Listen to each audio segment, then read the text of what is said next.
The coastal town of Ravenmore, Massachusetts, awoke that morning to an uneasy calm. The horizon stretched endlessly across the ocean, its rhythmic waves lapping at the shore as if trying to wash away a sense of foreboding that had settled over the small, close-knit community. For the Price family, however, tranquility had long ceased to exist. By dawn, the news of Celestine Price's sudden disappearance began spreading like wildfire, turning whispers into shouts of alarm. Celestine was the kind of woman who left a mark wherever she went. As the town librarian, she was known for her quiet kindness, her ever-present smile, and her passion for storytelling, which captivated children and adults alike. She was not the sort of person to leave without warning, and certainly not without a word to her two young children, whom she loved deeply. When her husband, Ezekiel Price, walked into the police station early that morning, claiming that Celestine had vanished the previous night, the officers on duty exchanged uneasy glances. Something about his story felt incomplete, though it was too early to say why. Ezekiel's account was straightforward, almost rehearsed. He explained that Celestine had gone for a walk after a small argument about household expenses. It was late, around 9 in the evening, and he had assumed she needed time to cool off. When he awoke the next morning and found her side of the bed still empty, panic set in. He had called a few of her friends but received no answers. By then, the sense of unease had grown too large to ignore, and he came to report her missing. The officers listened intently, taking notes, yet their skepticism grew with every word. If Ezekiel was nervous, he hid it well. His tone was calm, his manner measured, perhaps too measured. While it wasn't unusual for adults to leave without notice, something about the way he spoke felt detached, almost mechanical, as if he were describing a mundane chore rather than his wife's disappearance. The news spread quickly. By mid-morning, Celestine's closest friends were gathering outside the library, speaking in hushed tones and offering stories about the days leading up to her disappearance. They painted a starkly different picture from the one Ezekiel had provided. Celestine, they said, had been worried. In recent weeks, she had hinted that her marriage was far from the idyllic partnership it appeared to be. She had confided in one friend about Ezekiel's controlling tendencies and his temper, though she had always downplayed the severity of her fears. She had also begun asking subtle questions about legal advice, questions that suggested she was contemplating leaving him. The search for Celestine began that same afternoon. Officers and volunteers combed through the nearby woods, parks, and shoreline. Ravenmore was surrounded by natural beauty, but its dense woods and remote marshlands were as forbidding as they were scenic. By sunset, there was no sign of Celestine, no footprints in the sand, no discarded belongings, no evidence to suggest where she might have gone. Ezekiel's behavior during the search raised quiet concerns among the volunteers. He appeared oddly detached, speaking little and keeping to himself. When asked if he had any idea where Celestine might be, he would shake his head and murmur vague reassurances that she must have wandered farther than expected. It was as if he were trying to convince himself more than anyone else. His demeanor did not escape the notice of Detective Eleanor Hayes, a seasoned investigator with a sharp intuition. She had seen too many cases where the initial details didn't add up, and her instincts told her this was one of them. Back at the Price residence, officers conducted a preliminary sweep for anything that might hint at where Celestine had gone. The house was immaculate, almost unnaturally so. The living room bore no signs of disturbance. The cushions were perfectly arranged, the floors freshly mopped. The kitchen, too, appeared spotless, until one officer noticed a faint metallic odor near the back door. Lifting the trash can's lid, he found it empty, save for a few strands of long brown hair stuck to the rim. The garbage bag had been recently replaced, and though this was not conclusive evidence of foul play, it added to the growing list of anomalies. Outside, a pair of Celestine's earrings glinted in the afternoon sun. They were found lying on the garden pathway near the back porch, one slightly bent as if torn off. Further along the yard, fresh tire tracks were visible in the dirt driveway, their pattern inconsistent with the family's two vehicles. These details were small but significant, hinting at movements within the home that Ezekiel had not mentioned. As the sun dipped below the horizon, casting long shadows over Ravenmore, the search for Celestine intensified. Helicopters circled overhead, while boats scanned the harbor. Every now and then, a faint shout would echo across the water, but it always ended in silence. The air grew heavy with an unspoken fear, the realization that Celestine Price was no longer just missing. Something far darker had likely occurred. Ezekiel remained at the house that evening, sitting alone on the front steps. His expression was unreadable, his hands resting motionless on his knees. He neither participated in the search nor appeared eager to follow up with the police. To Detective Hayes, this was not the behavior of a distraught husband. It was the behavior of a man waiting, though for what, she couldn't yet determine. As the search continued into the night, Detective Hayes returned to the station to review the notes gathered so far. The picture that was emerging of Ezekiel was not a pleasant one. While he had no active criminal record, a deeper dive revealed an unsettling history. He had once been charged with animal cruelty for killing a neighbor's dog, a case that ended with a lenient fine. More troubling was a dismissed case from years earlier, where an ex-girlfriend accused him of attempted strangulation during a domestic dispute. The charges had been dropped, but the implications lingered. By midnight, Hayes stood staring at the evidence laid before her. The pieces were small but telling: the clean trash can, the tire marks, the earrings. Taken alone, they meant little, but together, they painted a picture of deliberate actions, of someone trying to erase something that could not be undone. For the first time since the case began, Hayes felt a creeping certainty that Celestine Price had not simply walked away. In the days to come, Ravenmore would discover that even in the quietest of towns, the darkest secrets could not remain hidden forever. As the search for Celestine Price continued, the town of Ravenmore found itself grappling with questions that seemed to lead nowhere. Days passed without progress, and while volunteers searched the woods and shorelines, the investigation took a deeper dive into the lives of Celestine and Ezekiel Price. What unfolded next painted a complicated portrait of a woman yearning for freedom and a man tethered to his past, a past that now demanded scrutiny. Celestine Price was, by all accounts, a pillar of the community. As the town librarian, she was the person many turned to for advice, comfort, or a recommendation for a good book. Her calm demeanor and nurturing spirit earned her respect and admiration, but those closest to her knew she carried a quiet sadness. Friends described her as someone who lived for her children, often sacrificing her own happiness to maintain a semblance of normalcy at home. They also knew that her marriage to Ezekiel was anything but stable. Ezekiel Price's life had always been marked by volatility. Raised in a working-class family on the outskirts of Ravenmore, he learned early on to navigate the harsh realities of life through a mixture of charm and brute force. By his early 20s, Ezekiel had earned a reputation for his temper and his ability to hold grudges.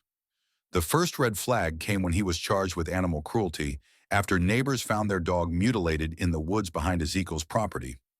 He claimed the dog had attacked his livestock and that he was protecting his livelihood, but the evidence told a more gruesome story. Though he paid a fine and avoided jail time, the incident left a lingering unease among those who knew him. More disturbing was an incident involving an ex-girlfriend, Karen Walters. Karen had filed charges against Ezekiel for attempted strangulation during a heated argument. She later recanted her testimony, claiming she exaggerated out of anger, but many suspected she had been coerced into silence. The charges were dropped, and Ezekiel moved on, but the whispers about his violent tendencies never quite faded. Detective Eleanor Hayes combed through these details with meticulous care, piecing together a timeline that revealed a pattern of impulsivity and control. While Ezekiel had no history of violence against Celestine that was officially documented, subtle indicators suggested a marriage fraught with tension. Friends recalled instances where Celestine seemed unusually quiet after an argument with Ezekiel, her gaze fixed on the floor as if willing herself invisible. One neighbor mentioned seeing Ezekiel lose his temper during a backyard barbecue, smashing a plate against the patio wall when a conversation didn't go his way. The more Hayes uncovered, the more she wondered how much Celestine had kept hidden. A search of Celestine's phone records and emails revealed something startling. In the weeks leading up to her disappearance, she had reached out to a divorce attorney in the nearby city of Portland.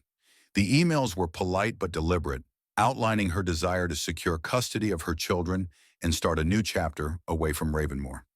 In her messages, Celestine expressed concern about Ezekiel's reaction, writing that he would never let her leave without a fight. But where the digital trail raised alarms, the physical evidence remained elusive. Forensic teams scoured the Price home again, focusing this time on areas that might have been overlooked during the initial sweep. Luminol testing in the kitchen revealed faint smears on the counter, too degraded to determine conclusively whether they were blood. In the garage, a closer examination uncovered a pair of work gloves stained with an unidentifiable reddish-brown substance. While these findings were suspicious, they fell short of proving foul play. It was outside in the garden behind the house, where the investigation took a more chilling turn.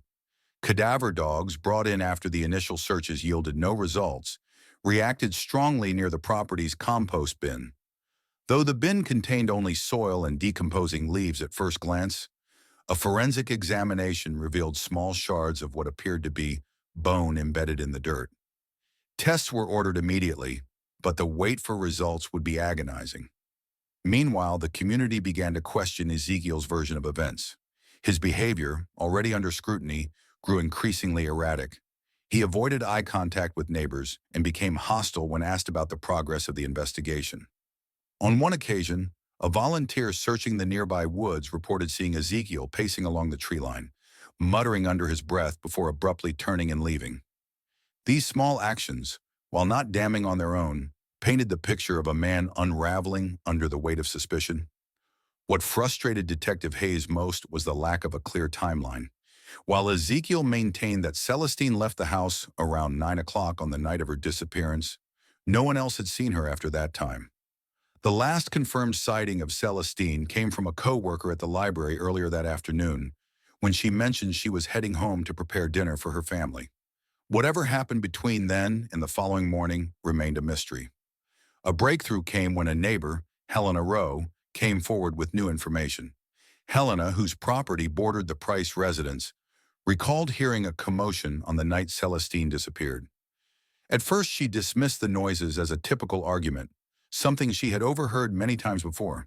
But later, she saw something unusual: Ezekiel's truck idling in the driveway with its headlights off. Helena couldn't see what Ezekiel was doing, but the sound of a heavy thud followed by muffled grunting sent a chill down her spine. She hesitated to come forward earlier, fearing retaliation, but the weight of what she heard now seemed too important to keep to herself. With Helena's testimony, Detective Hayes obtained a warrant to search Ezekiel's truck. The results were damning. In the bed of the truck, investigators found traces of a dark, sticky residue that preliminary testing indicated was blood. Underneath the passenger seat, they discovered a torn piece of fabric that matched the color and texture of Celestine's favorite scarf. Even more troubling were the faint drag marks leading from the back porch to the driveway, previously obscured by heavy rain that had fallen days earlier. Taken together, these clues suggested that Celestine's disappearance was no accident. The case against Ezekiel was growing stronger, but Hayes knew they still needed concrete proof. The fragments from the compost bin, the blood in the truck, the torn fabric, none of it could yet provide the definitive answers they needed. And so, as Ravenmore held its breath, the investigation pressed forward, inching closer to uncovering the dark truth that lay hidden beneath the surface of a seemingly quiet life. The growing storm of evidence and suspicion swirled around Ezekiel, but Hayes could sense that this was only the beginning. Whatever secrets Ezekiel Price was keeping, they were buried deep, and it would take every ounce of determination to bring them to light. As Detective Hayes and her team pieced together the fragments of Celestine's life, the events surrounding the night of her disappearance took on an increasingly ominous shape.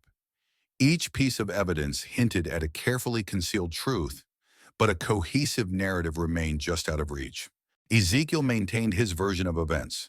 Celestine had left after an argument around 9 p.m., and he had gone to bed shortly thereafter, only to discover the next morning that she had not returned. Yet the evidence suggested a far more troubling sequence of events. The small clues found in and around the Price property, the faint bloodstains in the house, the bent earring in the garden, the drag marks leading to the driveway, all hinted at a domestic dispute that had escalated to violence. Still, proving this would require more than circumstantial evidence. Investigators revisited Ezekiel's timeline. The receipts from the hardware store showed purchases of quicklime, rope, and gloves made early the following morning, supplies that detectives could not reconcile with his explanation of cleaning the boatyard. His claim that Celestine left the house willingly was further undermined by Helena Rowe's testimony. The neighbor's account of heavy thuds and the sight of Ezekiel's truck idling with its lights off painted a picture of secretive, suspicious behavior. The truck itself became the focal point of the investigation. Forensic analysis of the blood found in its bed confirmed it matched Celestine's DNA. The discovery of the torn scarf fragment beneath the passenger seat added another layer of suspicion, especially given that Celestine's scarf had been noted as missing. Soil samples recovered from the tires matched the composition of Ravenmore's marshlands, an area often used for fishing, but also notorious for its difficult terrain and isolation. While the physical evidence mounted, gaps in Ezekiel's story grew more apparent. No witnesses had seen Celestine walking near the property, nor had any neighbors observed her leaving the house that evening. Her last known location remained the family home, placing Ezekiel squarely in the center of the investigation. A more detailed search of the Price backyard provided further breakthroughs. In the garden, investigators uncovered faint impressions in the soil near the compost bin. Cadaver dogs returned to the area, their reactions leading the team to dig deeper. Beneath the surface, they unearthed small bone fragments embedded in the soil. While these fragments were too degraded for immediate identification, they bore the unmistakable signs of being human remains. Preliminary analysis suggested the bones had been exposed to high heat, consistent with an attempt to burn or destroy evidence. At the same time, a second team scoured the boatyard where Ezekiel worked. Tucked away behind stacks of scrap metal and disused equipment, they found a barrel containing partially charred debris. Among the ashes were personal items identified as belonging to Celestine: a melted plastic clasp resembling one from her handbag, a metal hairpin, and a fragment of fabric with the same floral pattern as the scarf found in Ezekiel's truck. The barrel's interior was coated with the same quicklime Ezekiel had purchased, a chemical often used to accelerate decomposition.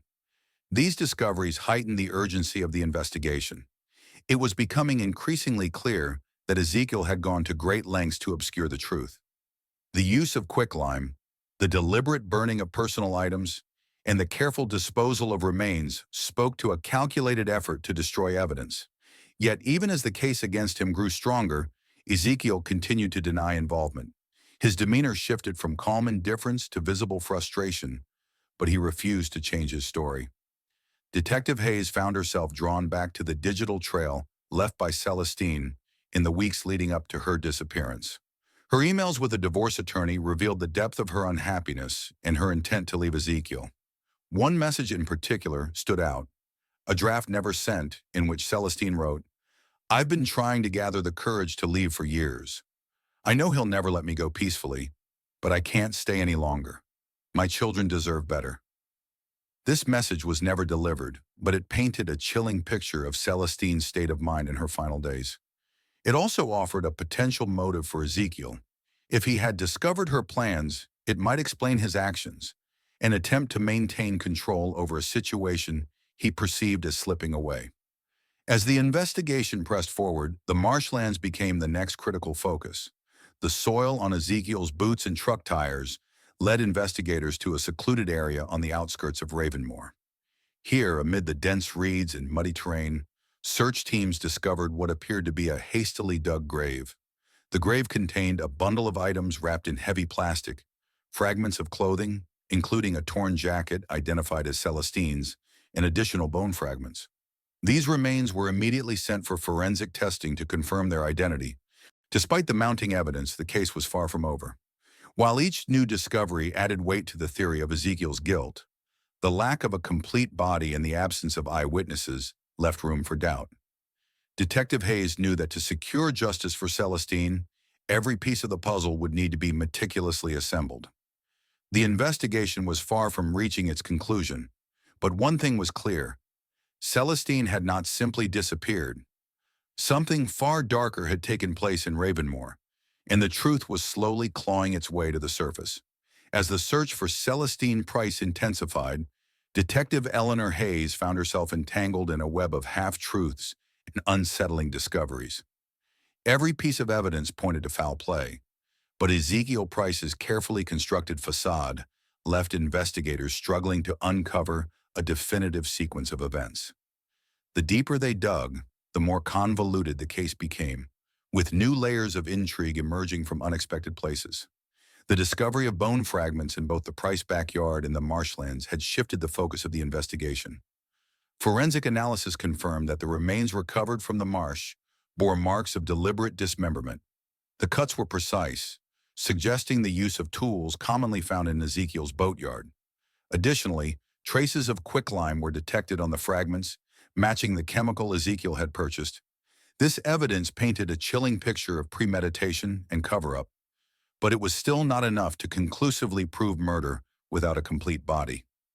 Detective Hayes redirected her team to explore every possible avenue, starting with an in-depth forensic sweep of Ezekiel's workshop. The boatyard, a maze of rusting machinery and half-repaired vessels, yielded its first breakthrough when investigators found a hacksaw stained with a reddish substance. Lab testing confirmed it was blood, and subsequent DNA analysis matched it to Celestine. Additionally, small tufts of hair were recovered from a drainage grate near the workshop's sink, further implicating Ezekiel. Despite these findings, Ezekiel continued to deny any involvement. His demeanor during questioning oscillated between feigned cooperation and simmering hostility.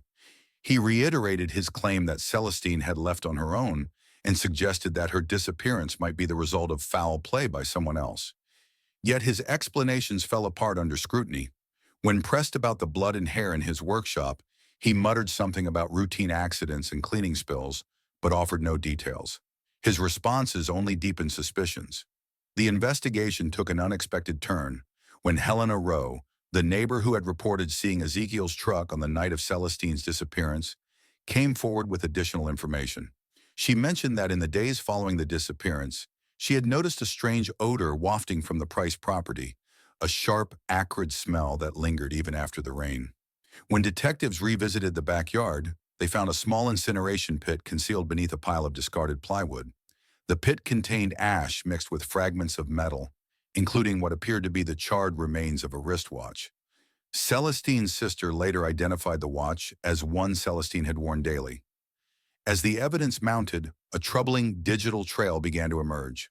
Forensic analysis of Celestine's laptop uncovered deleted drafts of emails and journal entries that painted a harrowing picture of her final days.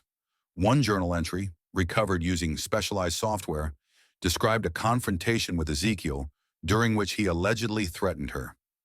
"He told me I would never leave with the children," the entry read. "He said no one would believe me if I tried to tell them what he's done." These revelations added a sense of urgency to the investigation. Hayes knew that if Celestine had been planning to leave, Ezekiel might have acted out of fear of losing control. His past behavior supported this theory.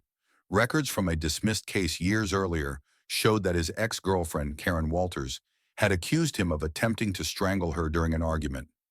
While Karen had recanted her statement, Hayes tracked her down to see if she could shed light on Ezekiel's behavior. In a quiet conversation, Karen revealed that she had withdrawn her charges out of fear, describing Ezekiel as a man who could turn violent at the flick of a switch. Meanwhile, the search in the marshlands continued. The remote area, difficult to navigate even in daylight, presented numerous challenges for investigators. Search dogs led the team to a second burial site, where they discovered a bundle wrapped in heavy plastic. Inside were additional clothing fragments, including a pair of torn jeans and a blouse that matched descriptions of what Celestine had last been seen wearing. These items were soaked in a mix of mud and decomposed organic matter, but further testing revealed bloodstains consistent with Celestine's DNA. The pressure on Ezekiel mounted as the evidence became impossible to ignore. His erratic behavior only fueled suspicion. During one interview, he demanded to know why the police were focusing solely on him, accusing them of ignoring other potential suspects. Yet when asked for names or leads, he offered none. His refusal to engage in further searches for his wife or cooperate with investigators painted a damning picture. Adding to the complexity of the case was the discovery of a burner phone hidden in the glove compartment of Ezekiel's truck. The device, which Ezekiel initially denied owning, contained a series of text messages sent in the weeks leading up to Celestine's disappearance. The messages were brief and cryptic, but hinted at surveillance, with lines such as, "She's still going to the library every day," and "Plans haven't changed." Investigators were left questioning whether Ezekiel had been monitoring Celestine's movements and planning his actions well in advance. As Hayes pieced together the timeline, one glaring inconsistency stood out: the lack of any verified sightings of Celestine after her reported departure from the house. Surveillance footage from nearby streets showed no sign of her walking that night, contradicting Ezekiel's story. Instead, footage from a gas station captured Ezekiel driving his truck at approximately 11 p.m., a full 2 hours after he claimed to have gone to bed. The timestamp aligned with Helena's account of hearing thuds and seeing the truck idling in the driveway. By the end of the week, Hayes felt the weight of the case pressing down on her. While the evidence overwhelmingly pointed to Ezekiel's guilt, his refusal to confess left critical gaps in the narrative. The team's focus shifted toward reconstructing Celestine's final hours with the information they had, hoping to find the missing link that would bring them closer to the truth. Forensic analysis of the bone fragments, the bloodied hacksaw, and the burned debris continued, while detectives prepared for what they knew would be a grueling battle in the courtroom. The once quiet town of Ravenmore, known for its serene harbor and friendly community, was now the site of a growing storm. As neighbors locked their doors and whispered about the case, Hayes resolved to uncover the full truth, no matter how long it took or how dark it turned out to be. For Celestine, there would be justice. But first, Hayes needed Ezekiel to break. As the investigation reached its critical stages, Detective Eleanor Hayes knew every detail mattered. With mounting evidence but no outright confession, her team doubled down, scrutinizing every lead, every fragment, and every clue. The case, already steeped in suspicion, took on a darker and more complex shape with each discovery. Still, questions remained unanswered, and Hayes resolved to leave no stone unturned. Forensic analysis of the fragments recovered from the Marshland revealed more than initially suspected. Tiny, almost imperceptible traces of human tissue were found on the plastic wrappings, indicating that the remains had been hastily and improperly concealed. Burn patterns on some fragments matched those found in the barrel at Ezekiel's boatyard, suggesting the use of the same accelerant, a fuel commonly used for marine equipment. This revelation tied the marsh site directly to Ezekiel's known possessions and raised questions about how meticulously he had tried to cover his tracks. Meanwhile, the hacksaw discovered in the boatyard was subjected to deeper examination. Experts identified fine traces of human bone dust within the teeth of the saw, further solidifying the theory that the tool had been used to dismember Celestine's remains. While Ezekiel had insisted the saw was used solely for boat repairs, the findings painted a far grimmer picture. Investigators began to theorize that Ezekiel had attempted to use his knowledge of marine tools and chemicals to dispose of Celestine's body, leveraging his familiarity with the isolated marshland to hide evidence. To fill in the gaps in Ezekiel's timeline, Hayes turned to digital forensics. A detailed review of his cell phone records revealed activity inconsistent with his claims. His phone had pinged near the marshland on the night of Celestine's disappearance, contradicting his statement that he had been home asleep. Further analysis uncovered a series of deleted GPS entries on a mapping app indicating multiple trips to the area over several days. These entries were later recovered using advanced data recovery software, strengthening the case against him. The burner phone found in Ezekiel's truck proved to be another key piece of evidence. Investigators traced the device's purchase to a convenience store several months earlier, using surveillance footage to confirm Ezekiel as the buyer. While the messages on the phone were cryptic, they hinted at surveillance and planning, with phrases like, "Finalize everything by the end of the week," and "Make sure there's nothing left behind." The language, though vague, suggested premeditation. Detective Hayes knew she needed more to solidify the case in court. She focused on the psychological component of the investigation, delving into Ezekiel's behavior and prior actions. Interviews with Celestine's friends and family painted a consistent picture of a man who sought control at all costs. Friends described how Celestine had once mentioned that Ezekiel would monitor her movements, often asking for detailed explanations of her daily activities. Her sister revealed that Celestine had confided in her about Ezekiel's explosive temper, recounting an incident where he had smashed a family heirloom during an argument. While none of these accounts provided direct evidence of murder, they bolstered the theory that Ezekiel was capable of escalating violence. The forensic accountants working alongside Hayes' team uncovered another layer of deceit. Bank records showed that in the weeks before Celestine's disappearance, Ezekiel had made large withdrawals from a shared account, funds Celestine had been saving for her planned departure. These transactions further suggested Ezekiel had become aware of her intentions, a possible catalyst for the events that unfolded. As the investigation deepened, the pressure on Ezekiel mounted. He grew visibly more agitated during interviews, his calm veneer cracking under scrutiny. When confronted with the evidence from the marshland and the boatyard, he lashed out, accusing detectives of fabricating findings to frame him. His outbursts only reinforced Hayes' belief that he was hiding something critical. The final breakthrough came when investigators re-examined surveillance footage from a nearby gas station. Previously dismissed as unrelated, the footage revealed Ezekiel's truck passing through the area in the early hours of the morning following Celestine's disappearance. The truck appeared heavily loaded, its bed concealed with a tarp. While the resolution of the video was too poor to discern the contents, it aligned with Helena Rowe's testimony of thuds and movement during the night. Determined to leave no gaps, Hayes obtained a warrant for Ezekiel's financial records related to his boatyard. Among the invoices and receipts, she found several recent purchases of heavy-duty tarps, quicklime, and marine fuel, items investigators had already tied to the crime scenes. The receipts showed that the items had been bought in small quantities over several weeks, likely to avoid suspicion. This discovery added weight to the theory of premeditation and suggested that Ezekiel had been planning his actions for some time. The pieces were beginning to align, but Hayes knew the case was far from airtight. Without a full confession or a complete body, there was always the risk of doubt creeping into the minds of jurors. Hayes needed Ezekiel to crack, to give up the last fragments of truth that would solidify the narrative and bring justice for Celestine. As the investigation pressed forward, Ravenmore watched in stunned silence. What had once seemed like a tragic mystery now revealed itself as a tale of manipulation, control, and violence.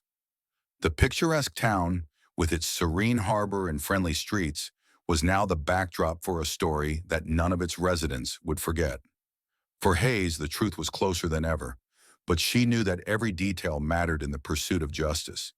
The walls were closing in on Ezekiel Price, and with them, the final pieces of Celestine's story were beginning to emerge. As the evidence against Ezekiel Price solidified, the investigation took a decisive turn.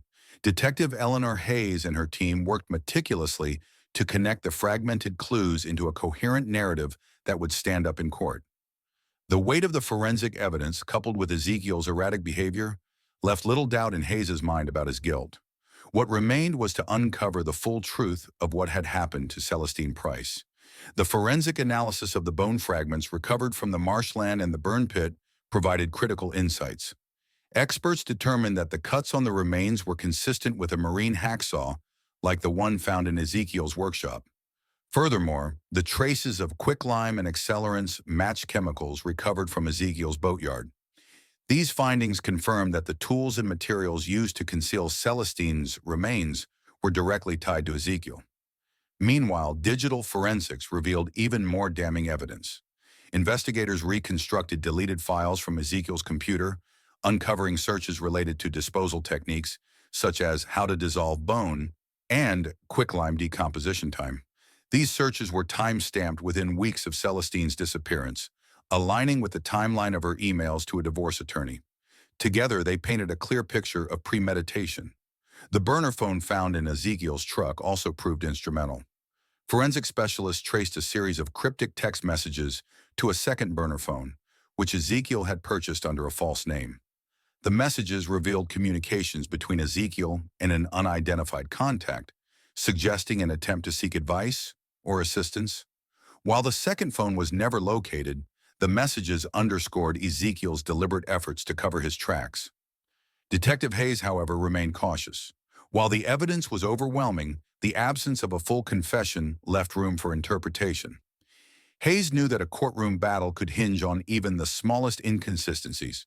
To strengthen the case, she turned to psychological experts who could analyze Ezekiel's behavior and provide testimony about his patterns of control and manipulation. A key turning point came during a final search of Ezekiel's boatyard. Investigators uncovered a hidden compartment in one of the disused boats. Inside, they found a bundle of items wrapped in plastic, including Celestine's wedding ring and a set of keys to the family home. The presence of these personal items, concealed in such a deliberate manner, provided further proof of Ezekiel's involvement. It was as if he had tried to erase every trace of Celestine from his life. As the evidence mounted, Ezekiel's facade began to crumble. His initial calm demeanor gave way to anger and frustration. During a particularly tense interrogation, he lashed out at detectives, accusing them of planting evidence and targeting him unfairly. Yet his erratic responses only deepened the investigators' resolve. Each outburst revealed a man cornered by the truth, struggling to maintain his composure as the walls closed in. The breakthrough Hayes had been waiting for finally arrived when forensic accountants uncovered discrepancies in Ezekiel's financial records. In the months before Celestine's disappearance, he had made several cash withdrawals totaling thousands of dollars. The funds, traced back to joint accounts Celestine had been saving to start a new life, were unaccounted for. This discovery established a clear motive. Ezekiel had realized Celestine was planning to leave and take their children with her, threatening his control over his family. With this new information, Hayes prepared to confront Ezekiel one final time. The goal was clear: to secure a confession that would close the case and provide Celestine's family with the answers they deserved. During the interrogation, Ezekiel remained defiant, denying involvement even as the evidence was presented piece by piece. But when confronted with the financial records and the recovered personal items, his composure shattered. He slumped in his chair, his defiance replaced by silence. Though Ezekiel stopped short of a full confession, his reaction spoke volumes. Hayes knew she had what she needed to take the case to trial. The evidence was overwhelming, and Ezekiel's evasiveness only added to his culpability. Forensic experts, psychological analysts, and community witnesses all provided testimony that painted a consistent narrative. Celestine Price had been a victim of control, violence, and a carefully planned attempt to erase her existence. As the case moved toward prosecution, the town of Ravenmore grappled with the weight of the tragedy. Friends and neighbors rallied around Celestine's children, ensuring they were cared for and protected from the harsh realities of the investigation. The community, once known for its idyllic charm, was forever changed by the darkness that had unfolded within its bounds. For Detective Hayes, the case was a stark reminder of the fragility of human lives and the hidden struggles that often go unnoticed. Though justice for Celestine was within reach, Hayes couldn't ignore the lessons the case had taught her. It was a call to action, a reminder of the importance of vigilance, empathy, and the need to protect those at risk. The truth of what happened to Celestine Price had finally emerged, but it left a haunting echo that would linger in Ravenmore for years to come. Hayes resolved to carry that echo with her, ensuring that no story like Celestine's would ever be silenced again. As the investigation concluded, the evidence against Ezekiel Price was undeniable. Detective Eleanor Hayes and her team meticulously prepared for the trial, ensuring every piece of evidence would withstand scrutiny. The case had captured the attention of Ravenmore and beyond, transforming the quiet coastal town into a focal point for discussions about domestic violence, control, and justice. The courtroom was packed on the first day of the trial, with reporters, neighbors, and Celestine's loved ones filling every available seat. Ezekiel entered, flanked by his defense attorneys, his demeanor alternating between stoic indifference and visible irritation. The prosecution, led by a seasoned attorney with a reputation for delivering compelling arguments, laid out the case with surgical precision. Each piece of evidence, every forensic finding, and each testimony was part of a chilling puzzle that painted Ezekiel as a manipulative and violent man who could not bear losing control over his wife. The prosecution's opening statement set the tone. They described Celestine Price as a loving mother and dedicated member of the community, a woman who had sought to escape an oppressive and dangerous marriage. They argued that Ezekiel, realizing he was about to lose her, acted out of rage and premeditation. The jury listened intently as the attorney outlined the timeline of events, emphasizing the overwhelming forensic evidence linking Ezekiel to Celestine's disappearance and murder. The forensic evidence was presented in meticulous detail. Experts testified about the bone fragments found in the marshland and the backyard burn pit, explaining the burn patterns and the use of quicklime in an attempt to destroy remains. The hacksaw recovered from Ezekiel's boatyard, stained with blood and bone dust matching Celestine's DNA, was displayed in the courtroom, a grim reminder of the brutality involved. The discovery of Celestine's personal items, including her wedding ring and keys, hidden in Ezekiel's workshop, added another layer of damning evidence. The digital trail further strengthened the prosecution's case. Forensic analysts walked the jury through the GPS data recovered from Ezekiel's phone, showing his repeated visits to the marshlands. They detailed the deleted searches on his computer, which revealed knowledge of body disposal methods and decomposition processes. The burner phone, with its cryptic messages about planning and surveillance, was a chilling testament to Ezekiel's calculated approach. The prosecution also presented testimony from key witnesses. Celestine's sister described the victim's increasing fear of Ezekiel and her plans to leave him. Helena Rowe, the neighbor, recounted the noises and movements she observed on the night of Celestine's disappearance, providing a timeline that directly contradicted Ezekiel's claims.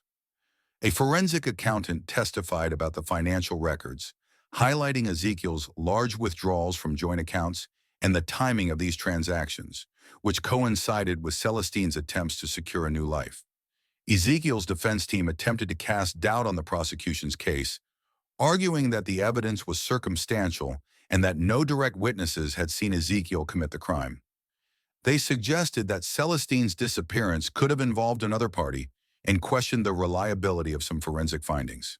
However, the sheer weight of the evidence, combined with Ezekiel's erratic behavior and inconsistencies in his statements, left little room for reasonable doubt. In a pivotal moment, the prosecution called upon a psychological expert who had reviewed Ezekiel's behavior and patterns. The expert described Ezekiel as a man with a controlling and volatile personality, prone to outbursts when his authority was challenged. They linked his history of violence, including the dismissed attempted strangulation charge and the documented animal cruelty case, to his actions against Celestine. The testimony painted Ezekiel as a man who saw Celestine's departure not as a loss, but as an intolerable affront to his control. As the trial progressed, the jury saw Ezekiel's carefully constructed facade crumble.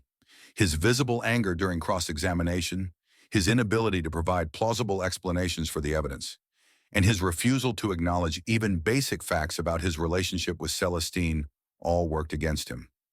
The prosecution's strategy was clear. Show Ezekiel not only as guilty of the crime, but as someone incapable of remorse. The closing arguments were a powerful culmination of weeks of testimony and evidence. The prosecution urged the jury to remember Celestine not as a victim, but as a vibrant woman whose life was cut short by the man who claimed to love her. They emphasized the strength of the evidence and the necessity of holding Ezekiel accountable. The defense, meanwhile, pleaded for doubt, reiterating the lack of direct eyewitnesses and suggesting the possibility of alternative explanations. The jury deliberated for hours, their discussions undoubtedly weighed down by the enormity of the case. When they returned, the courtroom fell silent. The verdict was read, guilty on all counts, including second-degree murder, tampering with evidence, and obstruction of justice. Ezekiel's sentencing hearing would follow, but the decision brought a measure of closure to Celestine's family and the community of Ravenmore. For Detective Hayes, the verdict was a bittersweet victory. The case had consumed her for months, and while justice had been served, it could never undo the harm inflicted upon Celestine and her children. As the courtroom emptied, Hayes remained seated, reflecting on the lessons the case had taught her.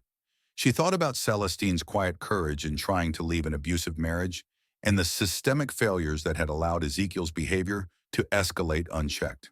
The Price case became a catalyst for change in Ravenmore. Community leaders organized campaigns to raise awareness about domestic violence and the resources available to those in need.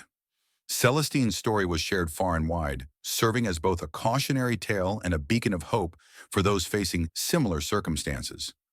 As Ezekiel Price was led away in handcuffs, the shadows of his actions lingered, but the truth had prevailed. Ravenmore, though scarred, stood united in its resolve to honor Celestine's memory and ensure her story would not be forgotten. The tragedy of Celestine Price's life and untimely death offers profound lessons about the complexities of human relationships, the silent struggles many endure, and the critical importance of intervention and awareness in preventing domestic violence.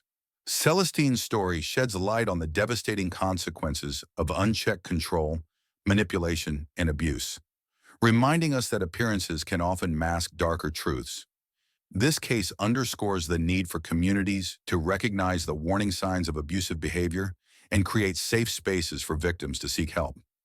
Celestine's attempts to escape her situation, though courageous, highlight the barriers many face when trying to leave abusive relationships.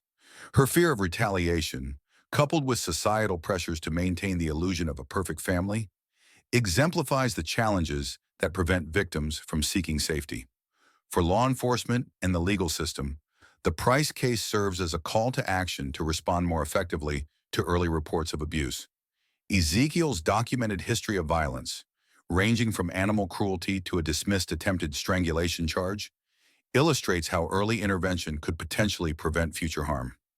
Recognizing patterns of escalating behavior is crucial in protecting vulnerable individuals before tragedies occur. On a broader level, this case emphasizes the power of collective action. The role of neighbors, friends, and community members in providing critical testimony and support during the investigation demonstrates the importance of vigilance and compassion. It reminds us that silence in the face of abuse can perpetuate cycles of harm, while speaking out can save lives. Above all, Celestine's story is a poignant reminder of resilience and the human spirit. Though her life was cut short, her legacy continues to inspire change and awareness. It is a testament to the importance of standing against violence, advocating for the voiceless, and ensuring that every individual has the opportunity to live free from fear. Her story reminds us that justice is not just about punishment, but about creating a society where such tragedies are less likely to occur. The story has been edited to ensure personal privacy and security regarding names and locations. Thanks for watching. If you like the video, don't forget to subscribe to see the latest and most thrilling family crime stories. Don't miss tomorrow's case where everything will be revealed.